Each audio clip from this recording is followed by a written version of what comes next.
Sa gitna ng payapang kabukiran, tahimik na namumuhay si Arya kasama ang kanyang pamilya. Ang kanilang simpleng tahanan ay nakatayo sa lupaing minana pa mula sa kanilang mga ninuno. Isang yaman na kanilang pinangangalagaan ng may pagmamalaki. Ngunit sa likod ng katahimikan, isang malupit na katotohanan ang nagtatago. Isang pagmamahalang itinanim sa kasinungalingan at isang puso na unti-unting pinunit ng pagtatraidor. Hindi inakala ni Arya na ang lalaking nagdala ng ngiti sa kanyang mga labi at tumupad ng kanyang mga pangarap ay siya rin palang sisira ng lahat ng iyon. Si Andrew, ang taong inakala niyang kakampi sa lahat, ay may lihim na layuning hubaran siya ng lahat ng mahalaga sa kanya. Ang kanilang lupa, ang kanilang karangalan, at ang kanyang tiwala. Ngunit sa kabila ng sakit, hindi natapos ang kwento ni Arya bilang biktima. Sa halip, ito ang naging simula ng kanyang pagbangon.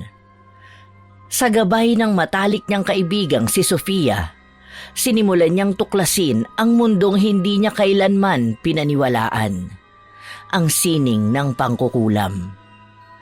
Sa kanyang planong paghihiganti, natutunan ni Arya ang tungkol sa sinaunang ritual, ang lakas ng kalikasan at ang kapangyarihang nakatago sa galit at pagdurusa. Ngunit sa bawat hakbang na kanyang tinatahak, mas tumitindi ang tanong, hanggang saan siya dadalhin ng paghihiganti? Sapat ba ang makaganti upang mapunan ang nawalang bahagi ng kanyang pagkatao? Isang gabi sa bahay ni Arya, tahimik ang paligid, tanging ang tunog ng kuliglig ang maririnig. Nakaupo si Arya sa may balkonahe habang hawak ang lumang dokumento ng lupa ng kanilang pamilya.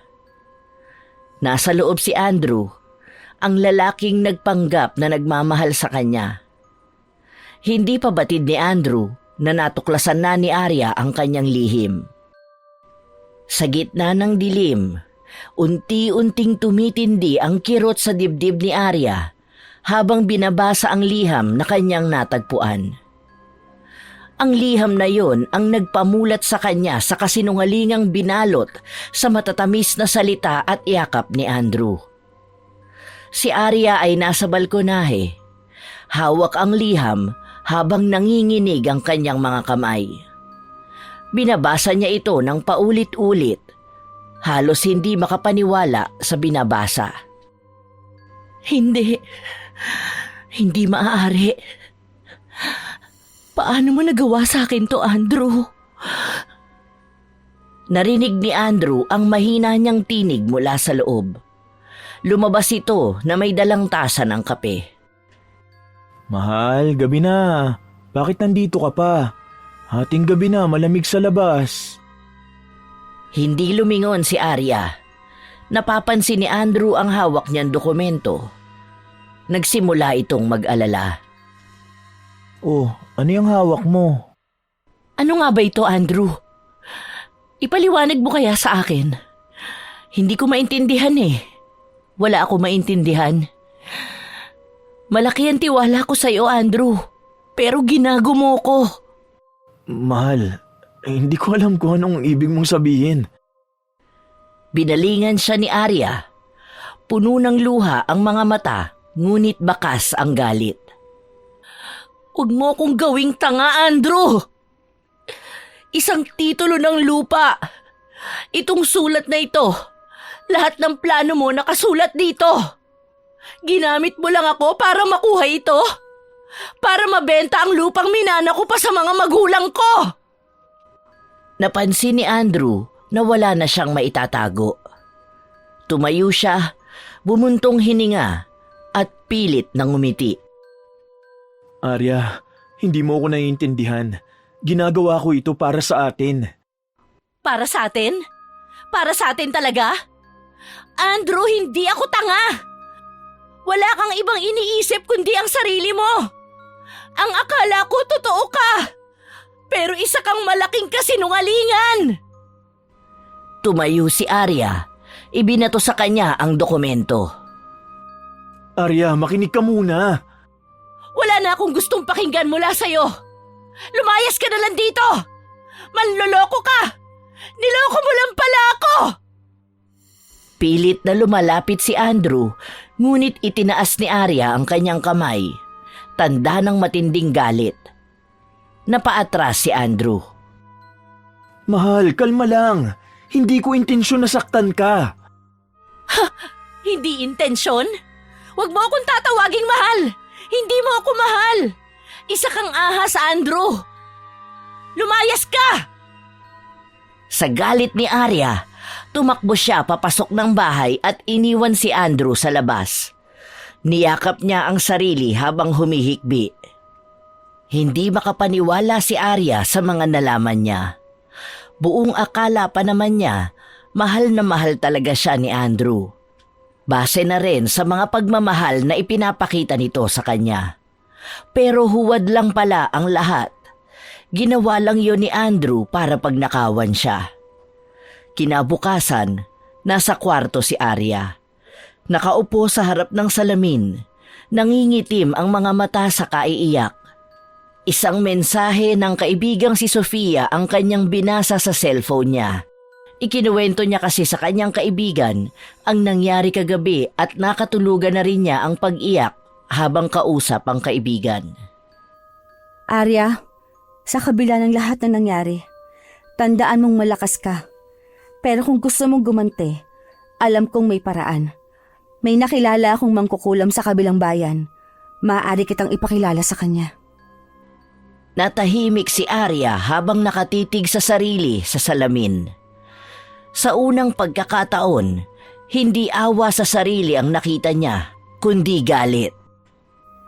Kung ito ang paraan para iparamdam ko sa kanya ang sakit na idinulot niya sa akin, gagawin ko. Dumating si Sofia sa bahay ni Arya. May dala itong lumang aklat at isang maliit na supot ng kakaibang mga halaman.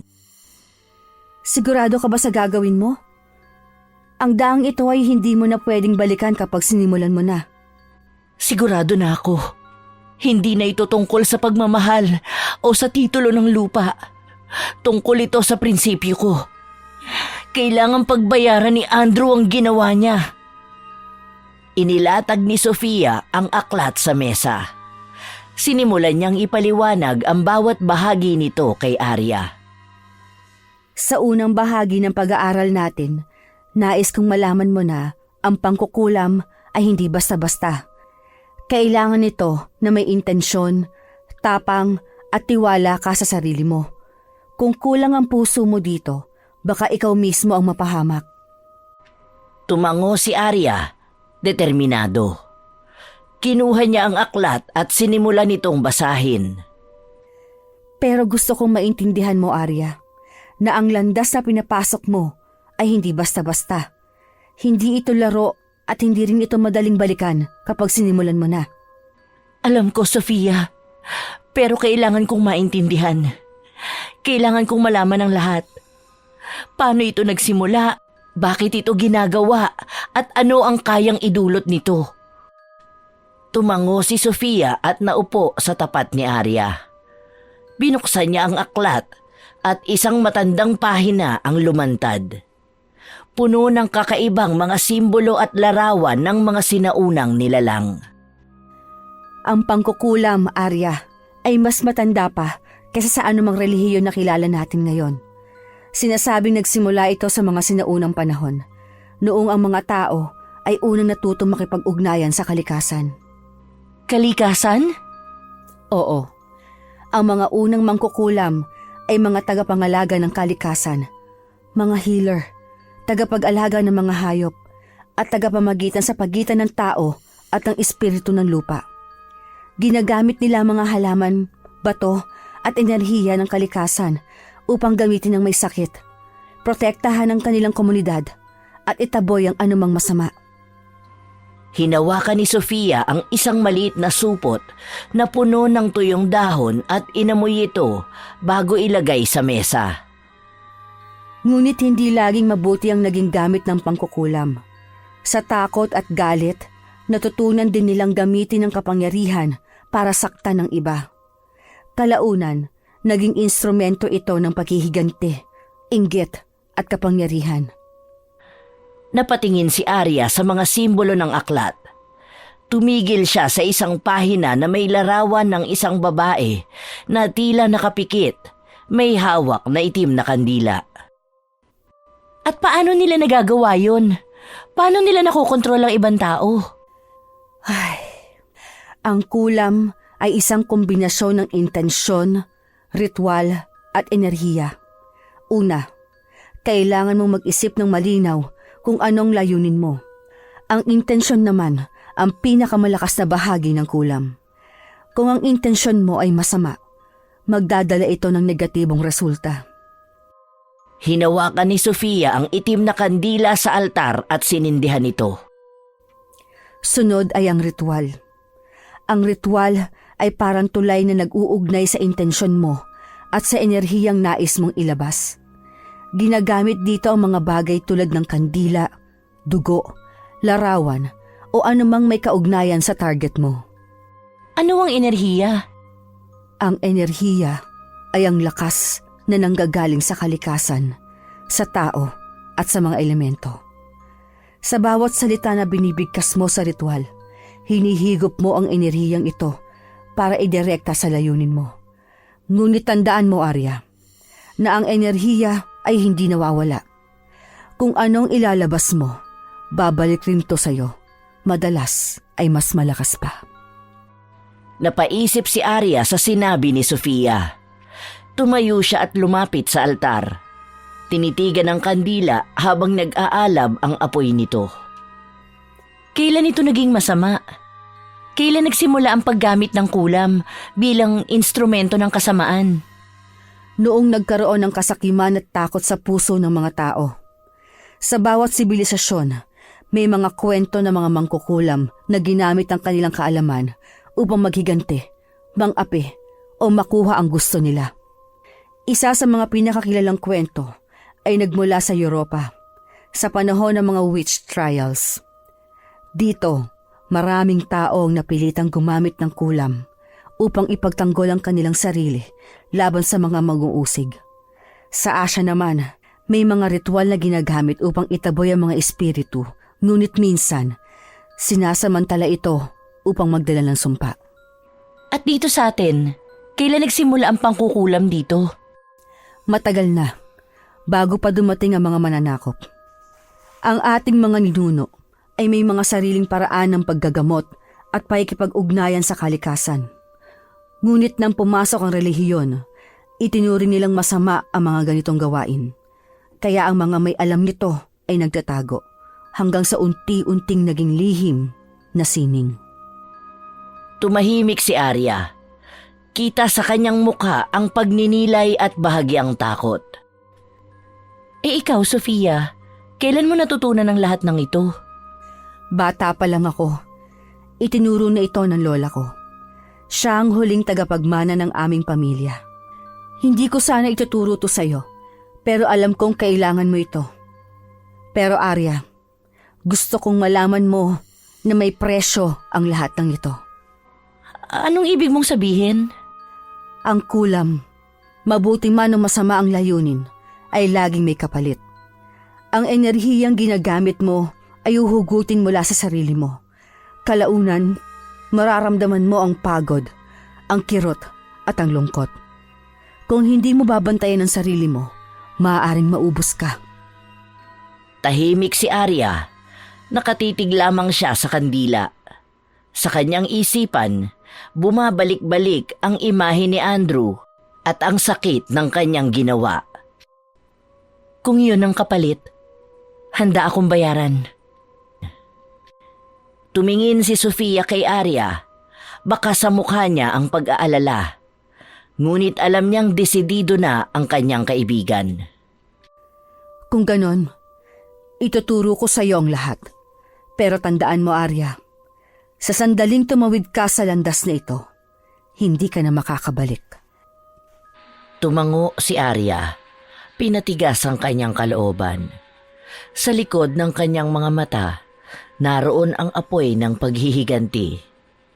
Sa gabi ng sumunod na araw, pumunta si Arya at Sofia sa isang masukal na bahagi ng kagubatan.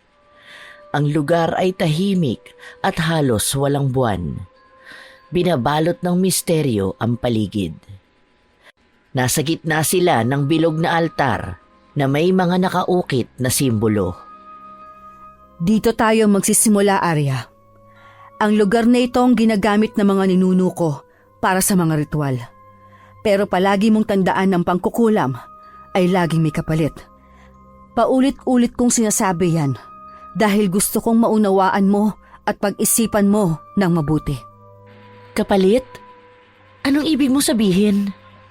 Kung ano man ang hihilingin mo, may katumbas itong enerhiya mula sa kalikasan o sa sarili mo. Kaya siguruhin mong handa ka.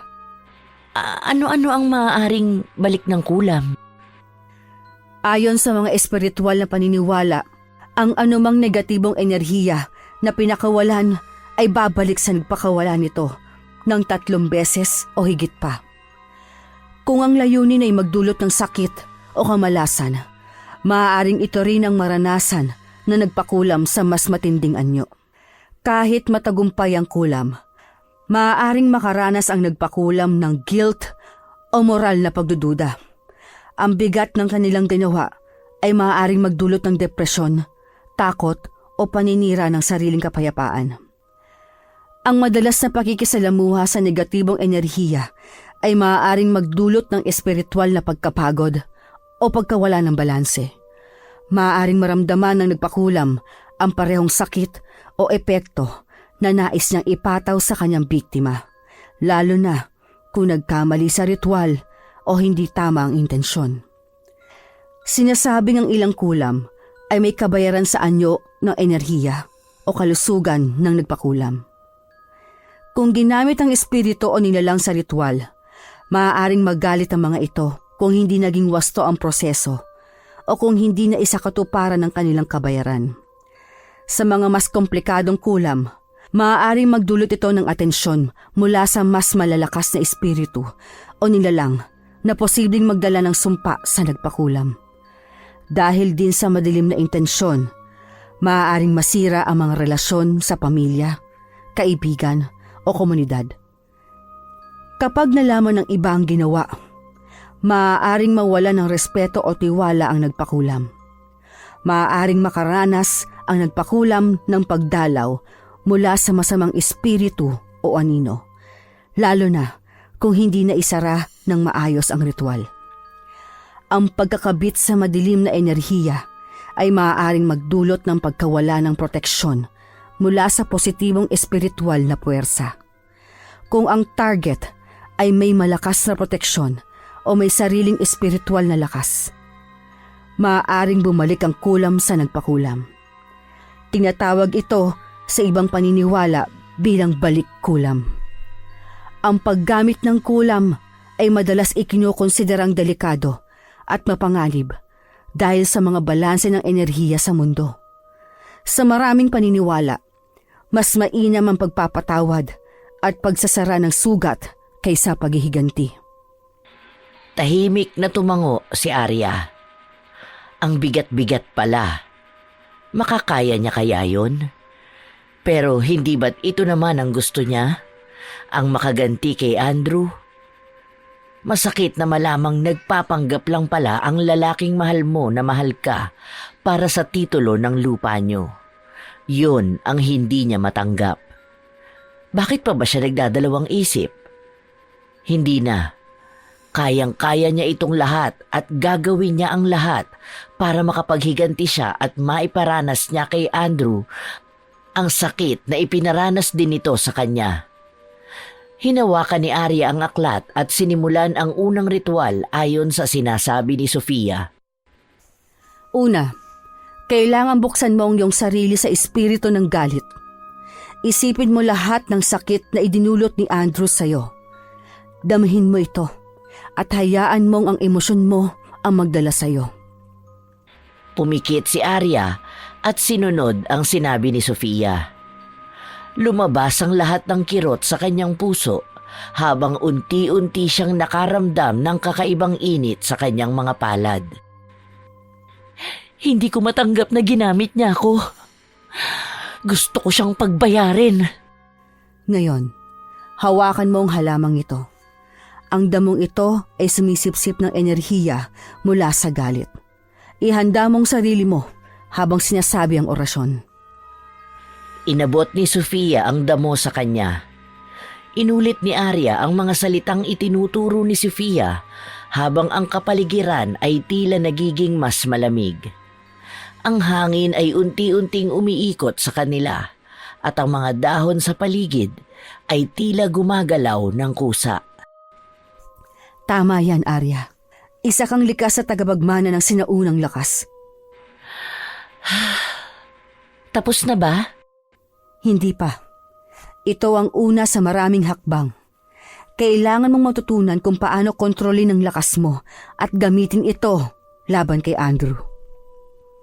Sa loob ng bahay ni Arya, naglagay si Sofia ng mga kandila sa 4 na sulok ng sala.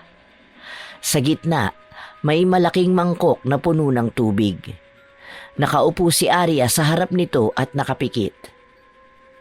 Ngayon, matututo kang mag-channel ng enerhiya. Kailangan mong gawing instrumento ang tubig para maipakita kung paano mo gustong parusahan si Andrew. Paano? Isipin mo siya. Isipin mo ang ginawa niya. Isipin mo kung paano mo gustong bumaliktad ang kapalaran niya. Pumikit si Arya at huminga ng malalim. Sa loob ng ilang segundo, biglang umangat ang tubig mula sa mangkok. Nabigla si Sofia.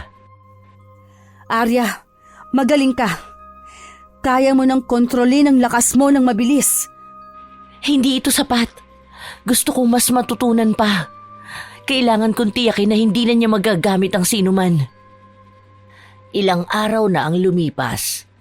Tahimik na nakaupo si Arya sa isang sulok ng kanyang maliit na kwarto. Sa harap niya ay nakabukas ang isang luma at makapal na aklat.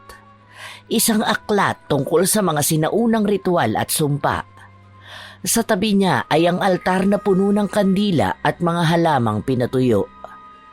Ang kanyang mga matay malamig, ngunit sa ilalim ng kanyang ekspresyon ay nagliliyab ang matinding galit. Hindi siya makatulog sa gabi. Hindi siya matahimik tuwing umaga. Ang alaala ng pagtatraidor ni Andrew ay paulit-ulit na bumabalik sa kanyang isipan na parang sirang plaka na ayaw tumigil. Ang kanyang galit ay parang isang apoy na hindi mapatay-patay. Andrew, hindi mo alam kung sino ang niloko mo. Akala mo ba basta na lang kita palalayain? Hindi ko hahayaang matapos ang lahat ng ito nang hindi mo nararamdaman ang sakit na dinanas ko. Tumayo si Arya. Kinuha ang maliit na bote na puno ng pulang likido. Naroon yon sa kanyang altar. Huminga siya ng malalim at pumikit. Unti-unti niyang binigkas ang mga salitang natutunan mula sa aklat. Sa ilalim ng madilim na gabi, sa harap ng mga espiritu ng kalikasan, hinihiling ko ang kanilang lakas. Dalhin sa kanya ang sakit, ang takot at ang pagkawasak na iniwan niya sa akin. Nagsimulang umikot ang hangin sa kanyang silid na parang may gumagalaw na hindi nakikita. Ngunit imbes na matakot si Arya, ay nanatili siyang matatag. Binuksan niya ang kanyang mga mata at sa isip niya, malinaw ang imahe ni Andrew. Habang binibigkas ni Arya ang kanyang sumpa, tila ramdam ni Andrew ang epekto nito. Hawak niya ang bote ng alak, ngunit napansin niyang unti-unting namamatay ang mga ilaw sa kanyang sala. Lumamig ang paligid at nagdulot ito ng kakaibang takot sa kanya. Masarap ba, Andrew? Ang maramdaman ng malamig na yakap ng takot? Simula pa lang ito. Hindi pa rito nagtatapos ang lahat. Nakikita ni Arya sa kanyang isipan ang reaksyon ni Andrew. Ang takot sa mukha nito at ang pagpapanik nito sa nangyayari. Narinig niyang tila sumisigaw si Andrew mula sa kawalan, ngunit wala siyang pakialam. Itinuon niya ang buong lakas niya sa ritual. Kailangan mong malaman, Andrew, na ang bawat galit at sakit na nararamdaman ko ay babalik sa iyo ng doble. Sa bahay ni Andrew, bumagsak ang mga gamit. Mga upuan, mesa at mga baso. Narinig ni Arya ang ingay nito mula sa kanyang isipan at ito'y nagbigay sa kanya ng bahagyang kasiyahan. Ngunit hindi yon sapat para sa kanya. Alam niyang may mas mabigat pang paghihiganti na darating. Bumalik si Arya sa altar at huminga ng malalim. Lumapit siya sa bintana ng kanyang kwarto. Tiningnan ang madilim na gabi. Sa kanyang mga mata, naroon ang tapang, ngunit sa ilalim nito'y ang sugat na hindi kayang hilumin ng simpleng ganti. Andrew, maghanda ka. Hindi mo pa nakikita ang lahat ng kaya kong gawin. Nanatili siyang nakatingin sa labas, tila may hinihintay.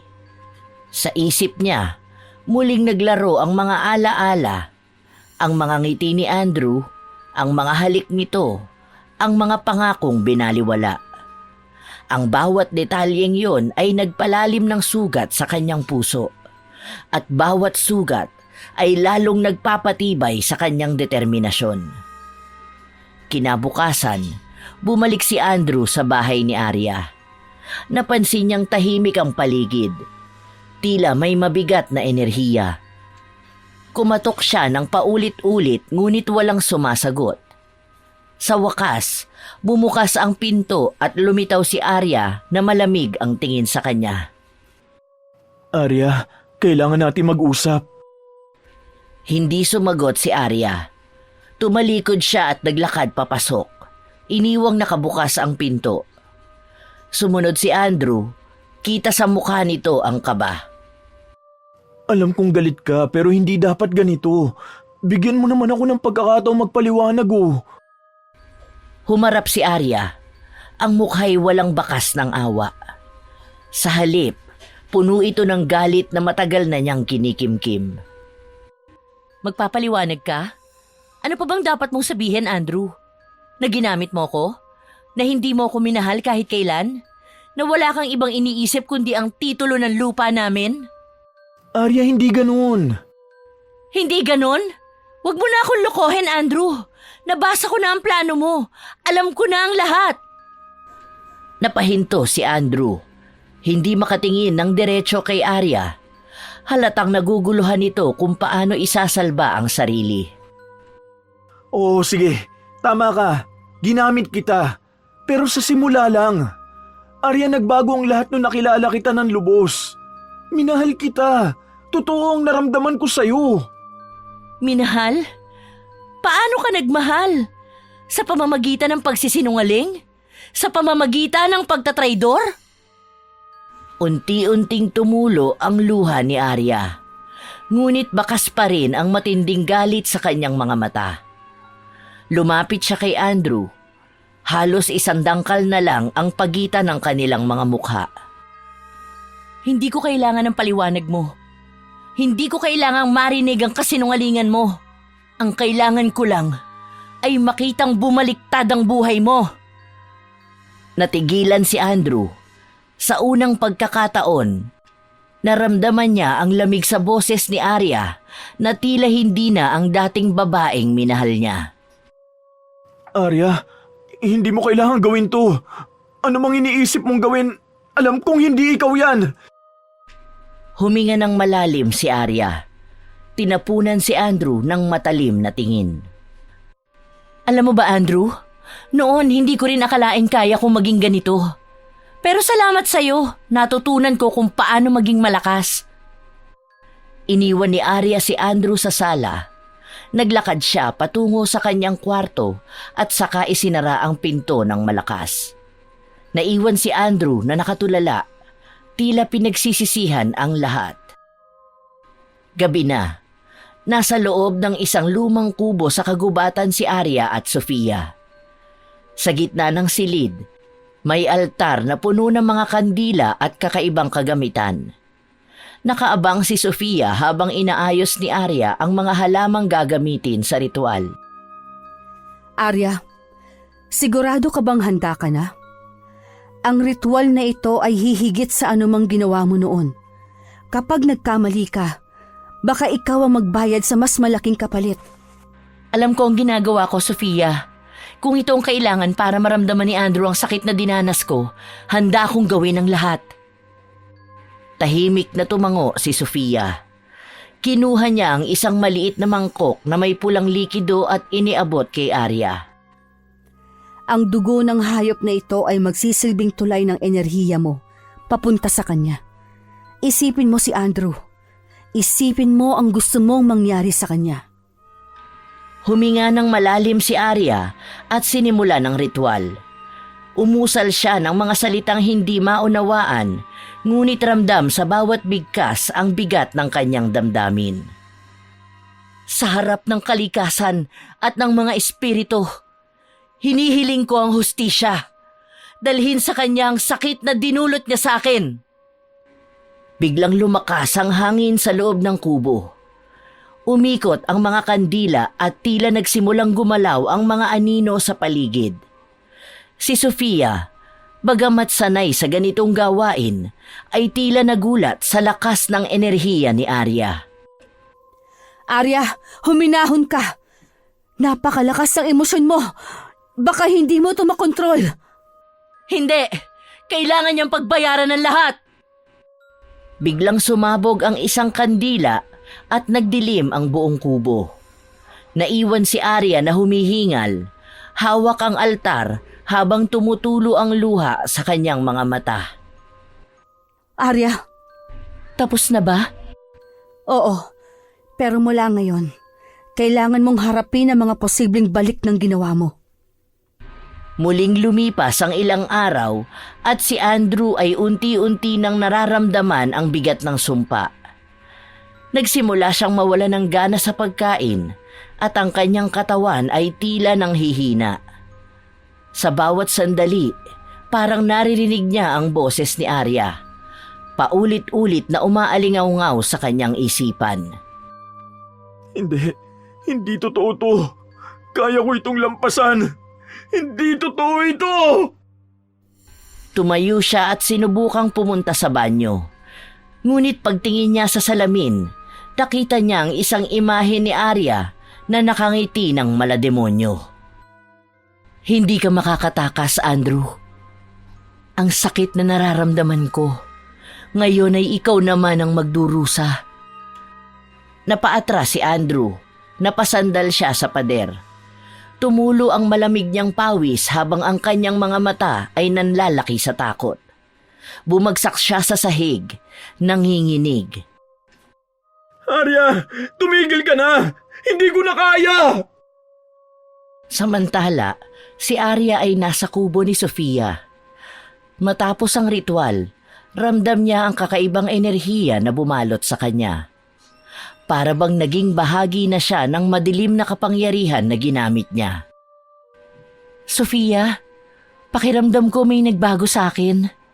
Hindi na ako ang dating Arya. Hindi na nga, Arya. Kapag hinayaan mong kainin ka ng galit mo, hindi ka na makakabalik. Pero Sofia, ang sarap sa pakiramdam na makita siyang nagdurusa. Sa wakas, nararamdaman na niya ang sakit na dinanas ko. Arya, hindi yon ang tunay na hustisya. Ang galit ay parang lason. Iniisip mong nilalason mo ang iba, pero ikaw mismo ang unti-unting nilalamon nito. Napatingin si Arya kay Sofia. Ang kanyang mga matay puno ng pag-aalinlangan. Alam niyang tama ang sinabi ng kaibigan, ngunit ramdam niya pa rin ang init ng kanyang paghihiganti. Pero bakit parang hindi pa sapat? Sa kabila ng nararamdamang kahinaan, nagdesisyon si Andrew na harapin si Arya. Pumunta siya sa bahay nito mukhang pagod at halos hindi na makalakad. Nagulat si Arya nang makita siya sa labas. Halos duguan ang kanyang itsura. Ano na naman ang ginagawa mo rito? Hindi pa ba sapatan lahat ng ginawa mo? Arya, tulungan mo ako. Bakit kita tutulungan?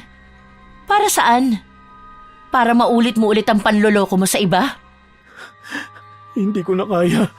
Arya, anong ginawa mo sa akin?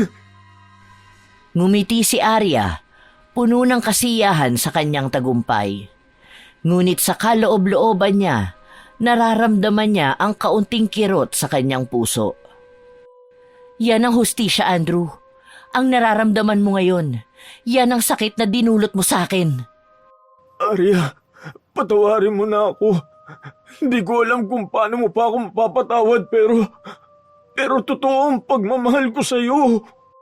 Mahal? Anong alam mo tungkol sa pagmamahal, Andrew? Ang pagmamahal ay hindi nananakit. Nagkulong si Arya sa kanyang kwarto. Iniwan si Andrew na nakaluhod sa labas, umiiyak. Habang nakahiga si Arya sa kama, naririnig niya ang sigaw ni Andrew at biglang naramdaman niyang parang may gumagapang na takot sa kanyang dibdib. Pagkalipas ng ilang araw, napansin ni Arya nang magsimulang mangyari ang kung ano-anong kakaibang bagay sa kanyang paligid. Ang mga halaman sa kanyang bakuran ay tila nalalanta at ang hangin ay naging mabigat. Arya, may masamang balita. Ang ritual na ginawa natin. Nagbalik sa iyo ang enerhiya. Ha? Anong ibig mo sabihin? Ang ritual na ginawa mo ay masyadong puno ng galit. Hindi balanse ang enerhiya. Ngayon, hindi lang si Andrew ang nagdurusa. Pati ikaw. Napahinto si Arya. Unti-unting bumalik sa kanyang alaala ang lahat ng ginawa niya. Ramdam niya ang bigat ng kanyang konsensya, ngunit wala na naman siyang magagawa pa. May paraan pa ba para itama ito? Tumayo si Sofia at inilabas ang isang lumang libro. May paraan, pero hindi ito madali. Kailangan mong isakripisyo ang bahagi ng sarili mo. Sa loob ng bahay ni Arya, ang kapaligiran ay tila binabalot ng bigat ng kanyang desisyon. Si Sofia naman ay seryosong nakatingin kay Arya, hawak ang lumang aklat ng mga ritual. Sa labas, naririnig pa rin ang mahihinang pag-ungol ni Andrew. Arya, kailangan mo magdesisyon. Ang sumpa ay hindi basta-basta mawawala. Ang galit mo, kahit gaano pa katindi, ay may kapalit. Pero Sofia, paano ko siya mapapatawad? Paano ko basta nalang kakalimutan ang lahat ng ginawa niya? Hindi ko sinasabing kalimutan mo, Arya. Pero kung patuloy kang kakapit sa galit, ikaw din ang sisira sa sarili mo. Tingnan mo na lang ang paligid mo, mga halaman mo, ang ilaw sa bahay mo. Lahat nalalanta, nagdidilim. Tumingin si Arya sa paligid. Napansin niyang totoo ang sinabi ni Sofia. Ang mga dating makukulay niyang halaman ay tila nawalan na ng sigla.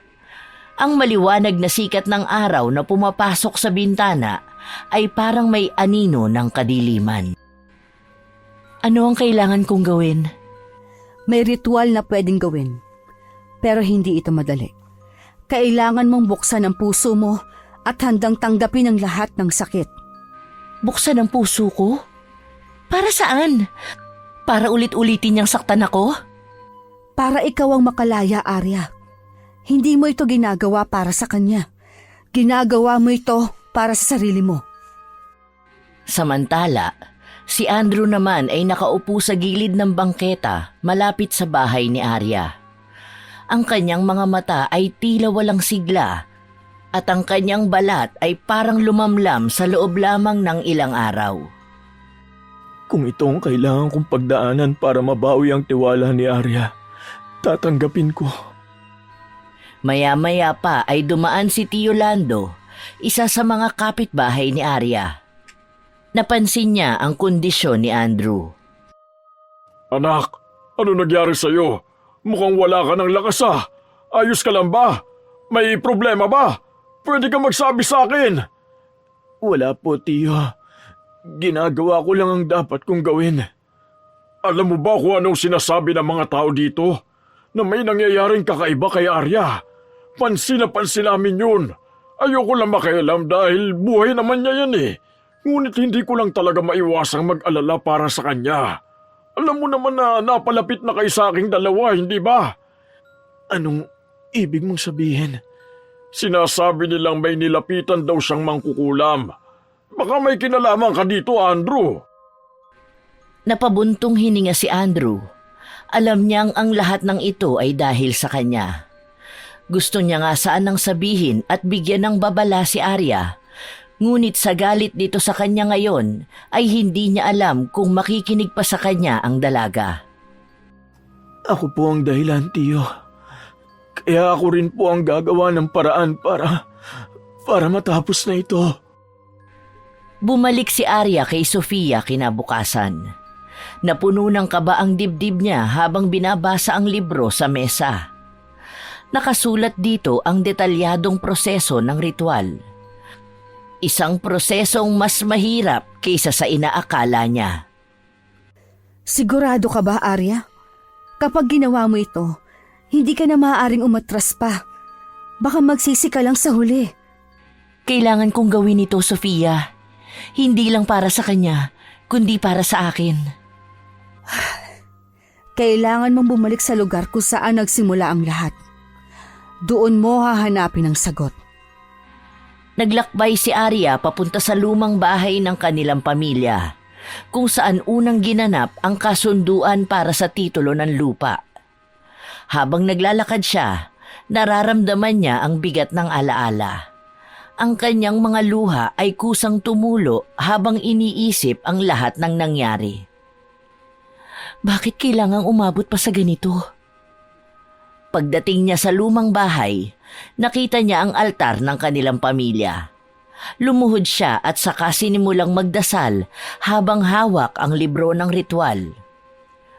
Diyos ko, kung naririnig mo pa ako, gabayan mo po ako. Ayoko nang manatili sa ganitong kadiliman. Tulungan mo po sana ako. Kayo na po ang bahala sa akin. Matapos ang ritual, bumalik si Arya sa kanyang bahay, ngunit hindi niya inasahan ang pagbabalik ni Andrew. Nakasandal ito sa kanyang pintuan, mukhang naghihingalo. Andrew, ano na naman ang ginagawa mo rito? Arya, gusto kong malaman mo na nagsisisi ako. Hindi ko na kailangan ng pagsisisi mo. Arya, alam kong nasaktan kita, pero kung kaya kong ibalik ang lahat, gagawin ko. Gagawin ko ito hindi para sa kanya, kundi para sa akin. Biglang tumalikod si Arya at hinarap si Andrew. Hawak ang librong ginamit niya sa ritual. Kung gusto mong mabuhay, Andrew, kailangan mong harapin ang sarili mong mga demonyo. Anong ibig mong sabihin? Sa ilalim ng buwan, sa harap ng lumang puno sa likod ng bahay na ito, magsasagawa ako ng huling ritual. Pero ito ay para sa'yo. Natigilan si Andrew, ngunit sa kabila ng takot, tumango siya. Alam niyang ito ang huling pagkakataon para maitama ang lahat. Gabi na at tahimik ang paligid. Tanging ang ilaw ng bilog na buwan ang nagbigay ng liwanag sa madilim na bakuran sa likod ng bahay ni Arya. Naroon sina Arya at Andrew, parehong kinakabahan sa susunod na mangyayari. Andrew, uulitin ko ang sinabi ko. Kapag nagsimula na ang ritual, wala nang atrasan. Kahit anong mangyari, kailangan mong manatiling nakatayo rito. Handa na ako, Arya. Sa liwanag ng buwan at sa presensya ng kalikasan, tinatawagan ko ang mga espiritu ng kapatawaran at katarungan. Naglagay si Arya ng isang itim na kandila sa lupa at sinindihan ito gamit ang posporo. Habang nagsisimula ang ritual, Lumalakas ang ihip ng hangin at tila nanlalamig ang paligid.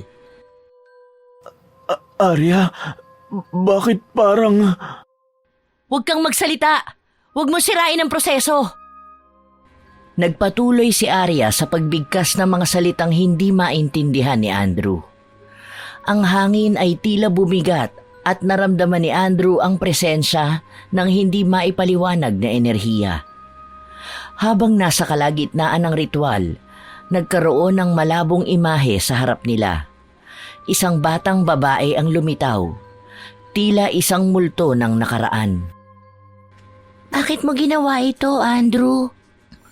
Bakit mo pinaglaruan ng pamilya ni Arya? Nagulat si Andrew. Napaatras, ngunit hindi siya makatakbo dahil sa bigat ng kanyang pakiramdam. Sino ka? Anong ibig sabihin ito? Siya ang espiritu ng tahanan namin. Isa siya sa mga unang nagbantay sa lupaing ito. Ang kasakiman mo ang nagdulot ng sumpa sa inyong dalawa, pero may pagkakataon ka pang itama ang lahat. Anong kailangan kong gawin? Magpakumbaba. Humingi ng tawad na galing sa puso mo, hindi lamang sa bibig mo. Ibalik mo ang nararapat sa kanila. Tumayo si Andrew, nanginginig ngunit determinado. Tumalikod siya kay Arya at tumingin sa lupa. Arya, patawarin mo ko. Hindi ko alam kung paano ko may tatama ang lahat ng ito. Pero handa akong ibigay ang titulo ng lupa ninyo. Handa akong magsimula ulit kahit wala akong kasiguraduhan kung matatanggap mo pa akong muli. Napahinto si Arya. Naramdaman niyang may pagbabago sa tinig ni Andrew. Hindi na ito puno ng kasinungalingan tulad ng dati. Sa kabila ng galit, naramdaman niya ang bigat ng sinabi nito. Siya na ba talaga ang nararapat na patawarin? Ang kapatawaran ay hindi para sa kanya, kundi para sa iyo. Matapos ang ritual, ang paligid ay unti-unting bumalik sa normal. Ngunit ang puso ni Arya ay mananatiling mabigat. Ano ang gagawin mo ngayon? Hindi ko alam, Sofia. Ang sabi nila, ang kapatawaran ay nagpapalaya. Pero bakit parang nakakulong pa rin ako? Dahil hindi sapat ang patawarin siya. Kailangan mo ring patawarin ang sarili mo. Patawarin ang sarili ko? Sa lahat ng nangyari?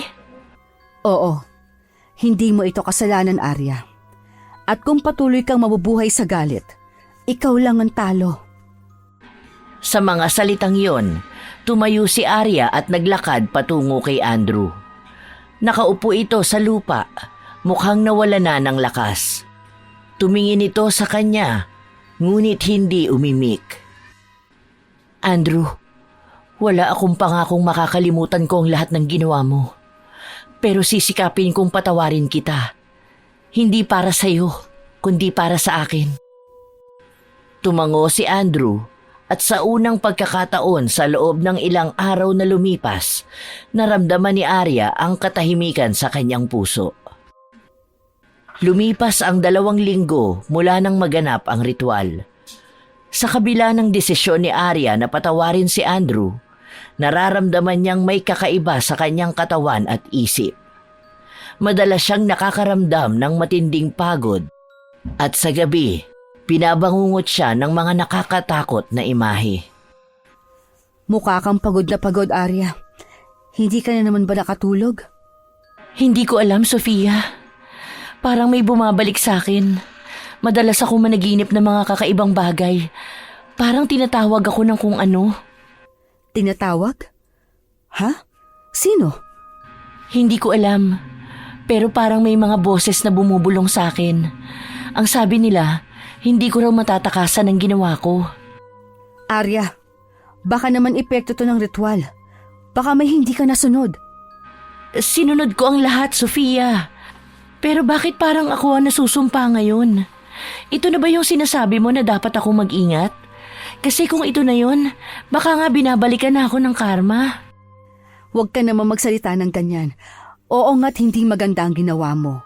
Kahit na sabihin pa nating bumabawi ka lang naman sa ginawang pananakit sa'yo. Biktima ka lang rin at wala kang kasalanan sa ginawa mo kay Andrew. Sa sumunod na gabi, muling nagkaroon ng kakaibang karanasan si Arya. Habang natutulog, biglang nanigas ang kanyang katawan. Hindi siya makagalaw at tila may mabigat na presensya sa kanyang dibdib. Sino ka? Anong gusto mo sa akin? Hindi sumagot ang presensya. Ngunit naramdaman niyang tila may malamig na kamay na dumapo sa kanyang leeg. Nagsimula siyang mahirapang huminga. Nang magising siya, pawis na pawis si Arya at hinahabol ang kanyang hininga. Tumingin siya sa salamin at napansin ang mga marka sa kanyang leeg, parang iniwan ng isang kamay. Diyos ko, ano bang nangyayari sa akin? Nagpasya si Arya na magpatulong na sa isang albularyo upang alamin ang dahilan ng kanyang mga nararanasan. Kinabukasan, dumiretso si Arya sa bahay ng albularyo. Puno ng kaba ang kanyang dibdib habang kinukwento ang mga kakaibang nangyayari sa kanya. Ang mga ritual na ginawa mo ay may kalakip na malaking responsibilidad, Arya. Ang kulam ay hindi laruan. Kapag hindi mo isinara ang pinto, babalik ito sa'yo. Pero sinunod ko naman ang lahat. Sinigurado kong tama ang mga hakbang na ginawa ko. Hindi lang pisikal na hakbang ang kailangan. Ang puso mo, Arya. Puno pa din ito ng galit. Ang galit na yun ang dahilan kung bakit hindi nagsara ang pinto. Paano ko ito maitatama? Kailangan mong harapin ang iyong mga takot at itakwil ang galit sa iyong puso. Pero tandaan mo na ang pagdadaanan mong proseso ay masakit at mahirap. Pag-uwi ni Arya, mas naging matindi pa ang kanyang nararanasan. Sa tuwing tititigan niya ang kanyang sarili sa salamin, tila may ibang mukha ang sumasalamin sa kanya. Isang madilim at galit na bersyon ng kanyang sarili. Arya, mukhang wala ka sa ayos ha. May problema ba? Wala ito, Andrew. Ayos lang ako. Huwag kang magsinungaling. May kinalaman ba ito sa ritual na ginawa mo? Oo, Andrew. Pero hindi ko alam kung paano ito matitigil. Pakiramdam ko, parang ako ang minumulto ngayon. Kung ano man ang kailangan mong gawin, nandito lang ako para tumulong. Kahit ikaw ang dahilan kung bakit ako napunta sa ganitong sitwasyon? Oo, Arya. Kahit anong mangyari, susuportahan kita. Sa kabila ng sinabi ni Andrew, naramdaman ni Arya na kailangan niyang mag-isa sa laban na ito. Hindi sapat ang suporta ng ibang tao upang maibalik ang kanyang kapayapaan. Isang gabi, nagpasya si Arya na bumalik sa lugar kung saan nila ginawa ang ritual. Bitbit niya ang isang itim na kandila at mga halamang gamot mula sa albularyo. Alam niyang ito na ang huling pagkakataon upang itama ang lahat. Sa liwanag ng buwan, binabalik ko ang sumpang ito. Hindi ko nahahayaang lamunin ako ng aking galit. Sinindihan niya ang kandila at binigkas sa mga salitang ibinigay ng albularyo. Ngunit habang ginagawa ito, naramdaman niyang tila may puwersang umaagaw sa kanya. Hindi mo ako maaangkin! Sa kabila ng hirap, nagpatuloy si Arya. Hanggang sa unti-unting nawala ang bigat sa kanyang katawan at ang malamig na presensyang nakapalibot sa kanya. Kahit na tila nawala ang bigat sa katawan ni Arya matapos ang ritual, patuloy pa rin siyang nakakaramdam ng kakaiba sa kanyang paligid. Parang may sumusunod sa kanya.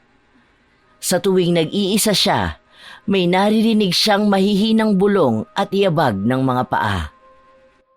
Sino yan? Walang sumagot. Paglingon niya, wala namang tao.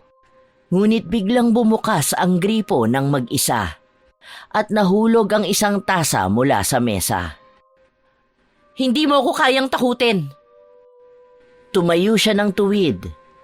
Ngunit ang mabilis na pagtibok ng kanyang puso ay hindi maitatanggi. Sa kanyang isipan, bumabalik ang babala ng albularyo.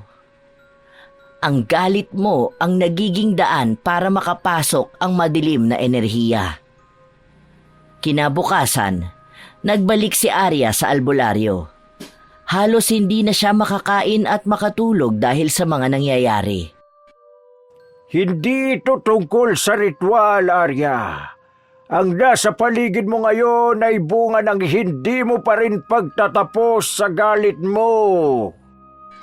Paano ko matatapos ang galit ko kung hindi ko pa rin matanggap ang lahat? Kailangan mong magpatawad. Hindi lang sa kasalanan ng ibang tao, kundi pati sa sarili mo. Hindi mo kayang magpatuloy kung patuloy mong ikinakadena ang sarili mo sa nakaraan. Susubukan ko. Pero paano kung hindi ko magawa? Kapag hindi mo tinanggap ang pagbabagong kailangan, masisira ka ng tuluyan.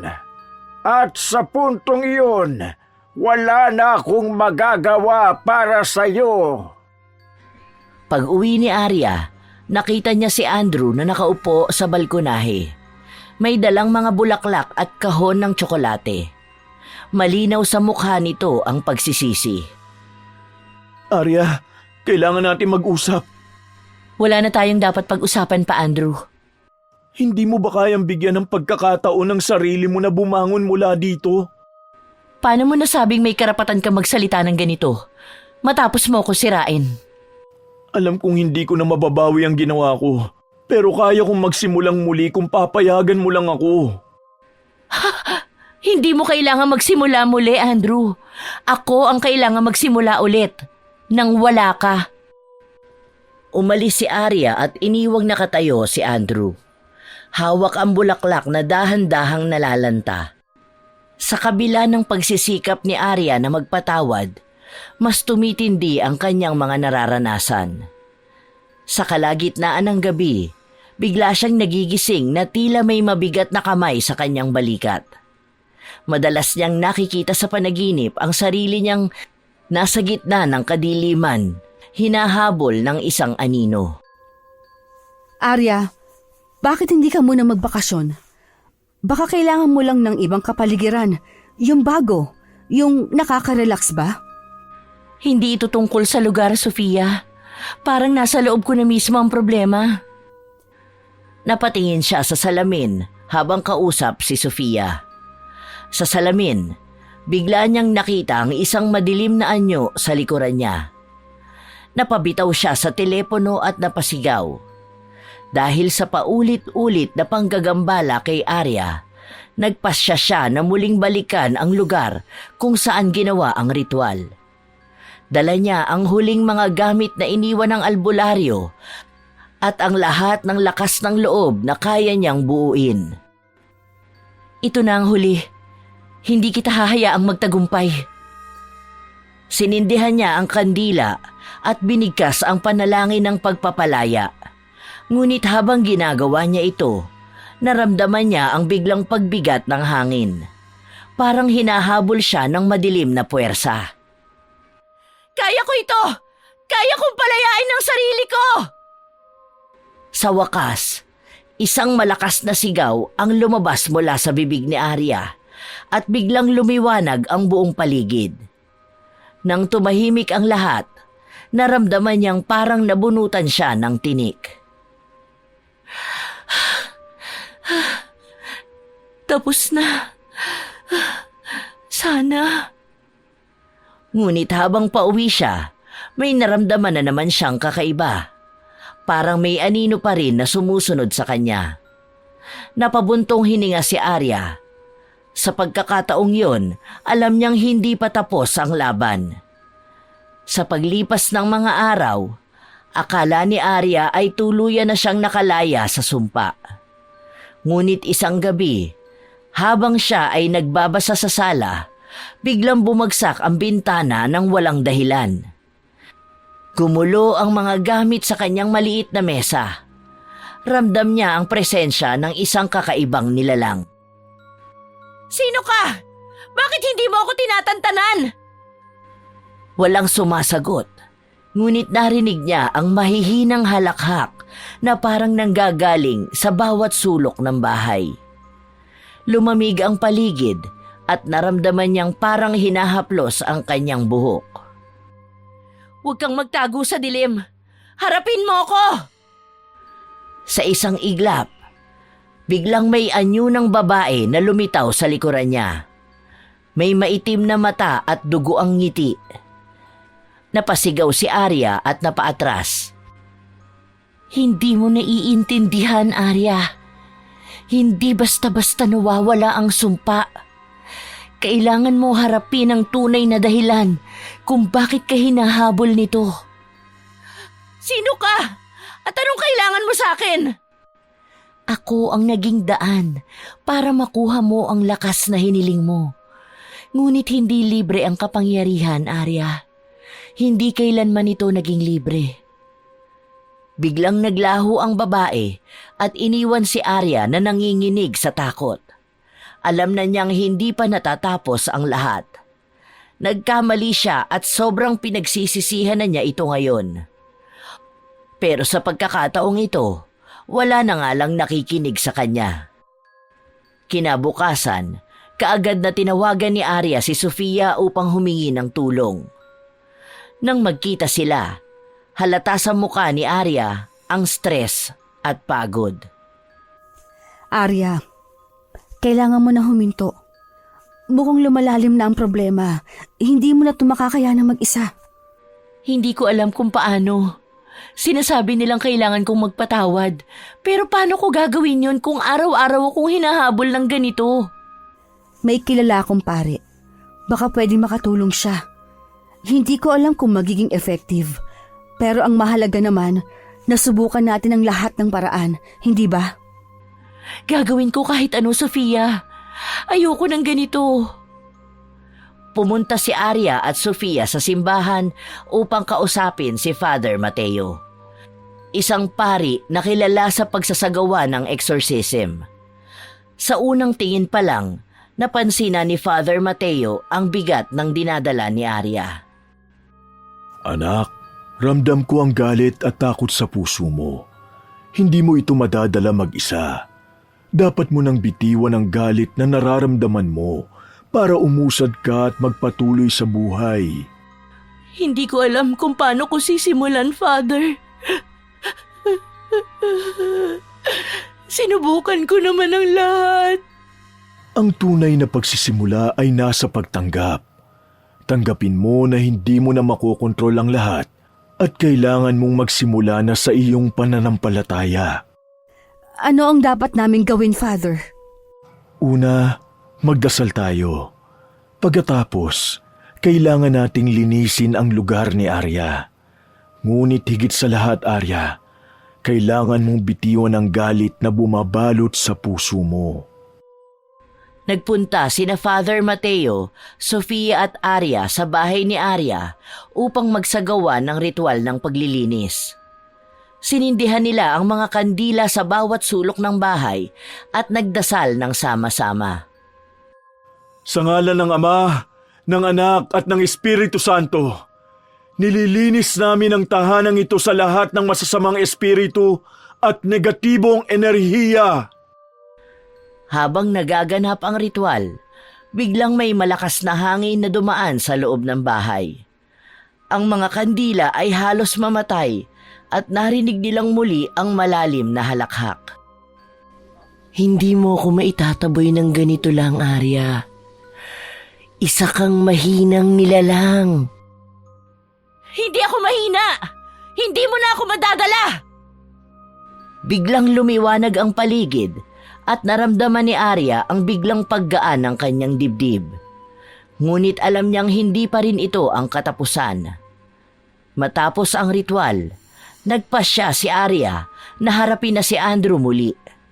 Alam niyang ito ang isa sa mga bagay na kailangan niyang gawin upang tuluyang mapalaya ang sarili. Kailangan ko tong gawin. Arya, bakit ka nandito? Gusto ko lang sabihin na pinapatawad na kita. Salamat. Bagamat masakit pa rin ang alaala ng kanilang nakaraan, naramdaman ni Arya ang kakaibang kaluwagan sa kanyang puso. Naibigay na niya ang pagpapatawad na matagal nang inaasam at hinihingi ni Andrew. Ngayon, kailan kaya siya matatahimik? Sa mga sumunod na linggo, unti-unting bumalik ang normalidad sa buhay ni Arya. Wala na ang anino, wala na ang bulong. Ngunit sa kabila nito, alam niyang malaki pa ang kailangang pagdaanan upang tuluyang makalimot at maghilom. Kumusta ka na? Mas maayos na, Sofia. Hindi ko man mabago ang nakaraan. Alam kong kaya kong baguhin ang hinaharap. Ngunit habang tumatawa silang dalawa, sa sulok ng mata ni Arya, nakita niya ang isang pamilyar na anino. Biglang bumalik ang kaba sa kanyang dibdib. Ramdam ni Arya ang pangingilid ng mga luha sa kanyang mga mata. Heto na naman ang takot na pilit niyang kinakalimutan at tinatakasan. Hindi pa rin tapos. Matapos ang ilang linggong tahimik na buhay, unti-unti muling naramdaman ni Arya ang presensya ng anino. Ang hangin sa bahay ay biglang lumalamig tuwing gabi at ang mga gamit ay tila gumagalaw ng mag-isa. Isang gabi, habang natutulog, nagising si Arya dahil sa malamig na haplos sa kanyang pisngi. Pagdilat ng kanyang mata, nakita niyang may madilim na anyo na nakatayo sa tabi ng kama niya. Akala mo ba tapos na? Ang galit sa puso mo ang bumuhay sa akin. Hindi mo ako basta maitataboy. Ano pa ang kailangan mo sa akin? Akala ko tapos na ito. Hanggat may natitirang galit sa puso mo, hindi ka makakalaya. Ako ang naging bahagi ng iyong pagkatao, Arya. Biglang naglaho ang anino, ngunit iniwan si Arya na puno ng takot at pagkalito.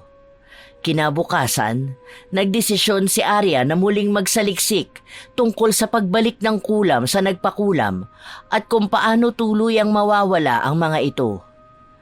Nagpunta siya sa isang lumang aklatan na kilala sa pagkakaroon ng mga aklat tungkol sa occult at mahika. Bata pa ako nang marinig ko ang tungkol sa mga tulad mo. Mga taong nagdulot ng sumpa sa sarili dahil sa matinding galit. Ano po kaya ang dapat kong gawin para tuluyan itong mawala? Ang kasagutan ay nasa puso mo. Hindi ito basta ritual o dasal. Kailangan mong harapin ang sarili mong demonyo. Napatingin si Arya sa lumang aklat na may larawan ng isang babaeng nakatayo sa harap ng apoy. Binasa niya ang teksto sa ilalim nito. Ang tunay na paglaya ay hindi makakamtan hanggat hindi natututunan ang kapatawaran at pagtanggap.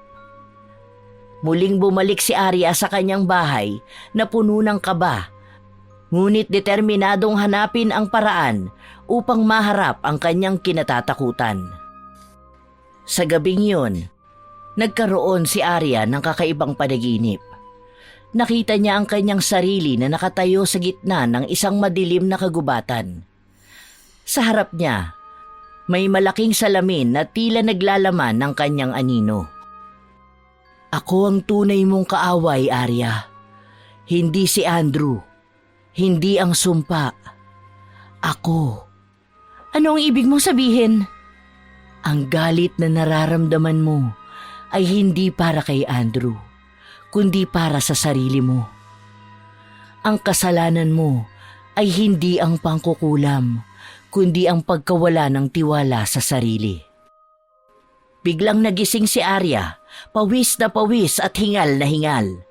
Napagtanto niyang ang kanyang laban ay hindi lamang laban sa anino, kundi laban sa sarili niyang emosyon at takot. Pero ito nga ba talaga ang dahilan? o sadyang nawawala na siya ng matinong pag-iisip. Ang mga nakikita at nakakausap niya ay hindi na pangkaraniwan at natitiyak niyang tanging ang pagkawala na lang sa tamang katinoan ang sagot sa nangyayari sa kanya. Kinabukasan, pumunta si Arya sa isang retreat center na inirekomenda ni Sofia. Doon, kinausap siya ng isang spiritual counselor na si Aling Rosa, isang matandang babae na puno ng karanasan sa pagharap sa mga tulad niyang nawawala sa sarili. Ang galit ay parang baga. Akala mo'y pinipigilan mo ito para iba ang masaktan. Pero sa totoo lang, ikaw ang nasusunog. Hindi ko alam kung paano ko bibitawan ang lahat. Simulan mo sa sarili mo. Patawarin mo ang sarili mo, Arya. Lahat tayo ay nagkakamali. Ang mahalaga ay ang pagkilala at pagtanggap nito. Sinimula ni Arya ang proseso ng self-reflection. Araw-araw, binabalikan niya ang sakit at pinipilit hanapin ang mga aral sa likod ng bawat sugat. Habang nasa proseso ng pagpapatawad sa sarili, biglang nanghina si Arya. Nagsimula siyang makaramdam ng matinding sakit ng ulo at katawan. Dinala siya ni Sofia sa ospital, ngunit walang makitang anumang pisikal na sakit ang doktor. Walang anumang mali sa resulta ng mga test niya. Maaring psychological ang pinagmumulan nito. Sa mga sumunod na araw, lalo pang lumala ang kondisyon ni Arya. Madalas siyang magising sa gabi dahil sa masakit na panaginip. Napagtanto ni Arya na muli na namang bumabalik ang sumpa at wala na talaga itong katapusan ngayon. Sofia, siguro ito ang kabayaran ng lahat ng ginawa ko noon.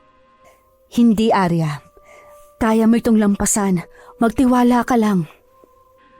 Ngunit habang lumilipas ang mga araw, lalo pang bumibigat ang nararamdaman ni Arya. Sa puntong ito, naisip niyang baka hindi sapat ang pagpapatawad sa sarili. Baka kailangan niyang humingi ng tawad sa iba. Nagpasya si Arya na muling harapin si Andrew. Pumunta siya sa bahay nito, dala ang bigat ng kanyang puso. Arya, anong ginagawa mo rito? Kailangan ko ng closure, Andrew. Hindi ko alam kung paano ko sisimulan pero patawad sa lahat ng ginawa ko. Hindi mo kailangang humingi ng tawad, Arya. Ako nagkamali sa'yo. Pareho tayong nagkamali, pero ayokong dalhin ang bigat na ito habang buhay. Sa pagkakataong yon, naramdaman ni Arya ang kakaibang kaluwagan. Para bang sa wakas, nabawasan ang bigat na matagal nang nakapatong sa kanyang puso. Sa mga sumunod na linggo, unti-unting bumalik ang lakas ni Arya. Nagpasya siyang lumipat ng bahay upang magsimula ng panibagong yugto sa kanyang buhay. Sa bagong lugar na kinaroroonan, natutunan niyang muli ang pagpapatawad, hindi lamang sa iba kundi lalo na sa sarili. Habang nag-aayos sa bagong tahanan, nakakita siya ng lumang larawan nila ni Sofia. Napangiti siya at naalala ang lahat ng pinagdaanan nila. Alam niyang mahaba pa ang kanyang paglalakbay, ngunit handa na siya. Simula na ng bagong kabanata. Ngunit sa isang sulok ng kwarto, tila may aninong kumikilos. Napatingin si Arya, ngunit ngumiti lamang. Alam niyang ito ay bahagi ng kanyang nakaraan na palaging magiging alaala, ngunit hindi na kailanman magiging hadlang. Makalipas ang ilang buwan, masaya na ang buhay ni Arya sa kanyang bagong tahanan. Patuloy siyang nag-aaral ng art therapy, na siyang naging paraan upang mailabas niya ang lahat ng emosyon na naipon sa kanyang puso. Sa kabila nito, may mga gabi pa rin na bumabalik ang kanyang mga alaala tungkol sa kulam at ang galit na bumalot sa kanya noon. Habang nagpipinta siya ng isang tanawin ng kagubatan, biglang naramdaman niya ang malamig na simoy ng hangin sa loob ng kwarto. tumigil siya at tumingin sa paligid.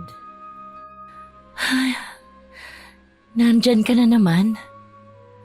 Sa isang sulok, nakita niya ang pamilyar na aninong tila nanunood sa kanya. Hindi na ako isang banta, Arya. Isa na lang akong alaala. Alam ko at tanggap ko na. Muli siyang bumalik sa kanyang pagpipinta. Sa bawat stroke ng kanyang brush, para bang unti-unting nawawala ang bigat sa kanyang dibdib.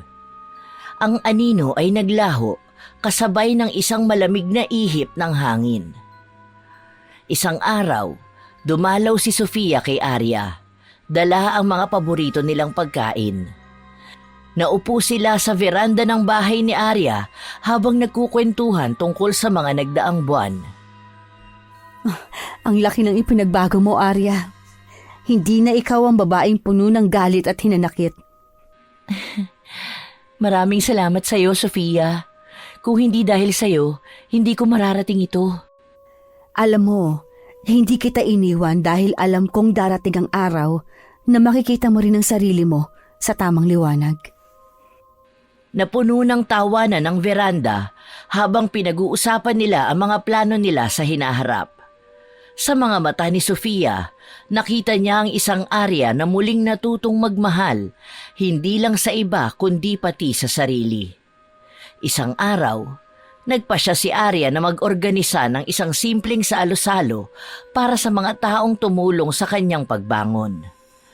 Inimbitahan niya si Sofia, ang mga bagong kaibigan sa kanyang art class at maging si Andrew. Sa kalagitnaan ng salo-salo, lumapit si Andrew kay Arya. Tila may bigat sa kanyang ekspresyon, ngunit puno ng sinseridad ang kanyang boses. Arya, gusto ko lang ulit humingi ng tawad. Alam kong hindi sapat ang mga salitang ito. Pero salamat sa pagkakataong ibinigay mo para makabawi ako. Ang nakaraan ay hindi na natin mababago pa, Andrew. Pero salamat din sa'yo. Dahil sa lahat ng nangyari, natutunan kong mahalin ang sarili ko. Nagpatuloy ang salo-salo sa gitna ng tawanan at masasarap na pagkain. Sa unang pagkakataon, naramdaman ni Arya na tunay na siyang malaya. Sa gabing yon, habang natutulog si Arya, nagkaroon siya ng isang panaginip. Nakita niyang muli ang anino, ngunit sa pagkakataong ito, hindi na ito madilim at nakakatakot. Bagkus, ito ay liwanag na nagmumula sa kanyang sariling refleksyon. Ang galit at sakit ay bahagi na ng buhay, Arya. Ngunit natutunan mong gawing lakas ang kahinaan. Paalam at salamat sa pagtanggap. Nagising si Arya na may kakaibang kapayapaan sa kanyang puso. Alam niyang sa wakas, tuluyan na niyang napalaya ang kanyang sarili. Lumipas ang mga taon, naging tanyag na pintor si Arya. Ang kanyang mga likha ay puno ng kwento ng pag-ibig, pagkawala at muling pagbangon. Sa isang eksibisyon, inilabas niya ang kanyang pinakabagong obra na pinamagatang Liwanag sa Anino. Ang ganda ng kwento sa likod nito. Ano ang inspirasyon mo? Isang paalala na kahit sa pinakamadilim na bahagi ng ating buhay, palaging may liwanag na naghihintay. Sa likod ng kanyang isip, nakita niyang muli ang kanyang nakaraan. Hindi bilang isang bagay na dapat kalimutan, kundi bilang pundasyon ng kung sino siya ngayon. Isang taon ang nakalipas mula nang buksan ni Arya ang kanyang eksibisyon na Liwanag sa Anino. Nakamit niya ang respeto at paghanga ng marami, ngunit hindi niya inakala na ang isang tao mula sa nakaraan niya ang muling babalik upang guluhin ang kanyang kapayapaan. Habang naglalakad si Arya sa kahabaan ng isang parke sa lungsod, bigla siyang napahinto nang makita ang isang pamilyar na muka. Si Sofia, ang matalik niyang kaibigan, nakaupo sa isang bench, tila may kinakausap na lalaki. Nang makita ni Arya ang lalaking yun, nanlamig ang kanyang buong katawan. si Andrew. Anong ginagawa nila rito? Akala ko ba'y nagkasundo na kaming magkakanya-kanyang buhay na muna kami para makalimot at makapagbagong buhay. Lumapit si Arya, puno ng kaba at pagtataka ang kanyang mukha. Nang makita siya ni Sofia, agad itong ngumiti, ngunit may bahid ng pagkailang sa kanyang ekspresyon. Arya, ang tagal na nating hindi nagkikita. Bakit kayo magkasama? Kailangan natin mag-usap, Arya. Wala na tayong dapat pag-usapan, Andrew. Hindi ba't napatawad na kita? Yun na yun. Tama na. Huwag mo na akong guluhin pang muli. Arya, hindi ito tungkol sa nakaraan. May mga bagay kang kailangang malaman. Sa isang maliit na cafe, naupo silang tatlo. Ramdam ni Arya ang tensyon sa paligid. Si Sofia ang unang nagsalita. Arya, alam kong mahirap to para sa'yo. Pero kailangan mong marinig ang sasabihin ni Andrew. Arya, totoo ang lahat ng ginawa ko noon. Ginamit kita para makuha ang titulo ng lupa ng pamilya mo. Pero may isang bagay kang hindi alam. At ano yun? Na mas masama ka pa kaysa sa inaakala ko? Ang lupa ng pamilya mo, hindi lang ito basta-basta isang ari-arian. Arya, ang lupang yon ay may itinatagong lihim na hindi mo alam. Nanlaki ang mga mata ni Arya, ngunit nanatili siyang tahimik. Hinihintay ang kanilang paliwanag. Ang lupaing yun ay tinuturing na banal sa inyong angkan. May kapangyarihan ito at ang kapangyarihang yun ang dahilan kung bakit nagkaroon ka ng kakayahang gumamit ng kulam. Ano? Hindi totoo yan! Totoo ito, Arya. Nalaman ko ito nang magsimula akong mag-research tungkol sa lahi mo. Ang lupa ay isang tagapagmana ng kapangyarihan. Sino man ang magmay-ari nito ay nagiging tagapagtaguyod ng kasaysayan at kapangyarihan ng inyong angkan. Nabaling ang tingin ni Arya kay Andrew. Ang mga matay nag-aapoy. Kaya pala, lahat ng ginawa mo noon ay para lang sa kapangyarihan? Oo, pero hindi ko alam kung gaano ito kalalim. At ngayon, ang lupa mo ay nasa peligro. Anong ibig mo sabihin? Ang mga taong pinagbentahan ko ng lupa, hindi sila ordinaryong mamimili. Isa silang organisasyong naghahangad ng kapangyarihang yon. At ngayon, natunto nila kung sino ang tagapagmana ng lupa. Kailangan mong malaman na ang pagbalik ng kulam sa iyo noong mga nakaraang buwan ay maaaring konektado sa misteryo ng inyong angkan at sa lupain yun. Napagtanto ni Arya na ang pagbalik ng kulam sa kanya noong mga nakaraang buwan ay maaaring konektado sa misteryo ng kanilang angkan at sa lupaing yun. Kinabukasan, nagbalik si Arya sa probinsya upang muling bisitahin ang lupain ng kanyang pamilya. Sa tulong ni Sofia at Andrew, sinimulan niyang alamin ang buong katotohanan tungkol dito.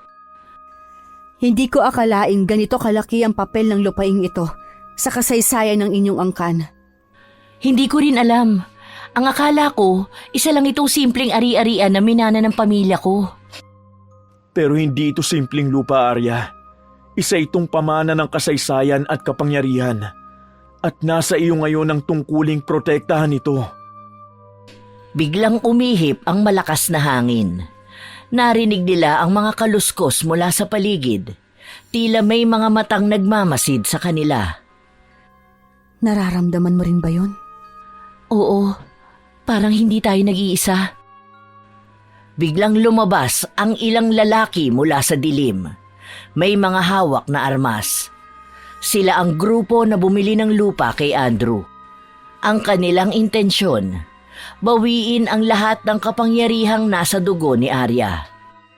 Nagkaroon ng tensyon at mapanganib na sagupaan sa gitna ng lupain. Sa kabila ng takot, ginamit ni Arya ang kaalaman niya sa kulam upang labanan ang mga kalaban. Hindi niyo makukuha ang lupain ito! Ito ay bahagi ng kasaysayan ng aming pamilya! Sa tulong ni Sofia at Andrew, nagawa nilang mapalayas ang mga kalaban. Ngunit bago umalis ang lider ng grupo, nag-iwan ito ng babala. Hindi pa ito ang katapusan, Arya. Ang kapangyarihan mo ay hindi sapat upang kami pigilan. Pagkatapos ng laban, naupo si Arya sa gitna ng lupain. Ramdam ang bigat ng bagong responsibilidad na iniwan sa kanya. Sa mga sumunod na buwan, nagdesisyon si Arya na protektahan ang lupa ng kanilang pamilya. Tinuruan niya ang sarili na mas lalong maunawaan ang kahalagahan ng pamana ng kanilang angkan. Kasabay nito, natutunan niyang patawarin na ng tuluyan ng sarili at tanggapin ang tulong ni na Sofia at Andrew. Nakatayo si Arya sa gitna ng kanyang lupain, nakatingin sa liwanag ng araw na sumisikat mula sa likod ng kabundukan. Sa kanyang mga kamay ay hawak niya ang talisman ng kanyang lola, tanda ng kanyang bagong tungkulin bilang tagapagmana ng kapangyarihan. Hindi ko inaasahan na dito magtatapos ang lahat, ngunit alam kong ito ang simula ng mas malaking laban. Ang liwanag ng araw ay nagbigay buhay sa lupaing tila nagbibigay respeto sa bagong tagapangalaga nito. Para kay Arya, natapos na ang madilim na bahagi ng kanyang buhay. Ngunit sa katotohanan, ito ay simula pa lamang.